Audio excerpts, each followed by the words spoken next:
Sweet ಅಂದರೆ ಯಾರಿಗೆ ತಾನೇ ಇಷ್ಟ ಆಗಲ್ಲ. ಇವತ್ತು ಹೆಲ್ತಿ ಆ್ಯಂಡ್ ಟೇಸ್ಟಿ ಆಗಿರೋಂತಹ ಕ್ಯಾರೆಟ್ ಮತ್ತು ಸಾಬೂದನ್ನ ಯೂಸ್ ಮಾಡ್ಕೊಂಡು ಪಾಯಸ ಹೇಗೆ ಮಾಡೋದು ಅಂತ ತಿಳಿಸ್ಕೊಡ್ತೀನಿ. ಕ್ವಿಕ್ಕಾಗಿ ಹೇಗೆ ಮಾಡ್ಕೊಳೋದು ಅಂತ ನೋಡ್ಕೊಬೇಡ ಬನ್ನಿ. ಇಲ್ಲಿ ನಾನು 4 ಕ್ಯಾರೆಟ್ನ ಸಿಪ್ಪೆ ತೆಗೆದುಬಿಟ್ಟು ನಾನು ಕುಕ್ಕರ್ಗೆ ಹಾಕ್ಬಿಟ್ಟು ಒಂದು 2 ವಿಷಲನ್ನ ಹಾಕಿಸ್ಕೊಳ್ತೀನಿ.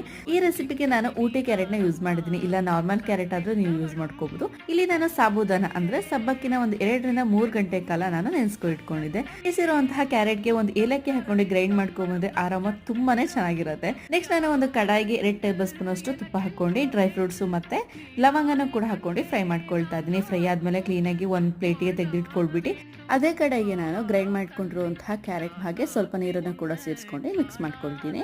ಒಂದು 5 ಮಿನಿಟ್ಸ್ ಮೀಡಿಯಂ ಫ್ಲೇಮಲ್ಲಿ ಚೆನ್ನಾಗಿ ಬಾಯ್ಲ್ ಆಗೋದಕ್ಕೆ ಬಿಡಬೇಕು. ನಂತರ ನೆನೆಸ್ಕೊಂಡಿರುವಂತಹ ಸಬ್ಬಕ್ಕಿ ಹಾಗೆ 1 ಗ್ಲಾಸ್ ಅಷ್ಟು ನಾನು ಹಾಲನ್ನು ಸೇರಿಸ್ಕೊಂಡು ಕುದಿಯೋದಕ್ಕೆ ಬಿಡ್ತಾ ಇದ್ದೀನಿ. ಚೆನ್ನಾಗಿ ಸಬ್ಬಕ್ಕಿ ಎಲ್ಲ ಬೆಂದ ಮೇಲೆ 1/2 ಕಪ್ ಅಷ್ಟು ಬೆಲ್ಲ ಹಾಗೇನೆ ಡ್ರೈ ಫ್ರೂಟ್ಸ್ನ ಕೂಡ ಸೇರಿಸ್ಕೊಂಡು ಮಿಕ್ಸ್ ಮಾಡ್ಕೊಂಡ್ರೆ ಟೇಸ್ಟ್ ಆ್ಯಂಡ್ ಹೆಲ್ದಿ ಆದ ಪಾಯಸ ರೆಡಿ.